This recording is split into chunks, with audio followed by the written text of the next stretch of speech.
At Instituto, I oversee our after-school youth programs. We serve about 250 kids a year. A lot of our youth believe that it is their responsibility to provide for their family, and as such can't afford to go away. It's not just the money, it's they can't afford to leave their family behind because it is their responsibility.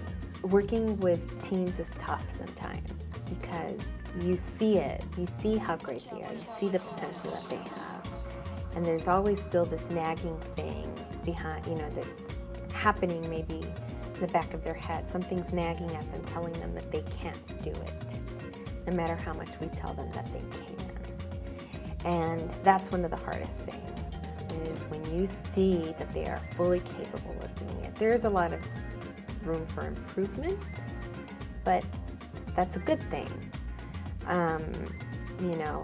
But it's hard when you've worked with youth and they still don't believe that they're good enough and that they can go to college. Generalizing why that is that every case is very personal and individual. I can give advice on what to do, but it's also on a case-by-case basis. We have a youth that, the week that her grandfather died, she learned that she needed to pay $7,000 tuition bill, and her mother said, well, I can't pay that, because she couldn't.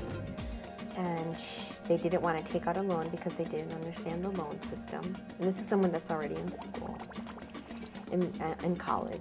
And I said, she called me to say, I'm dropping out of school. I just want to let you know. I said, what do you mean you just want to let me know? Why didn't you come talk to me?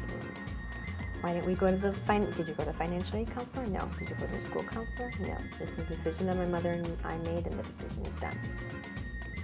I said, well, I'm going to call your school counselor, and we're going to call the financial aid counselor, and I set up appointments with both, and I went with the student. The school counselor said, well, she decided to drop out, so she's out. She was already dropped from the program. And the financial aid counselor said to me, well, she actually only has to pay $1,000 because financial aid covers X, but because she didn't call me when I emailed her, because she didn't respond to the letter, she has to pay X. But she didn't do any of those things because of the week that her grandfather died. And so how do you manage that emotionally, right? So we spoke to the dean, we spoke to the school counselor, we spoke to the financial aid office. She's enrolled and she's finishing her 3rd semester in school right now. So it's a case-by-case basis.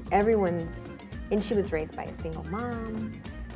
Every case is different, and that's why a personalized approach is very important. It's hard to quantify our impact on youth when everyone's story is so different, and you really have to take the time to understand where youth are coming from to know how to help them. I think that's what's important.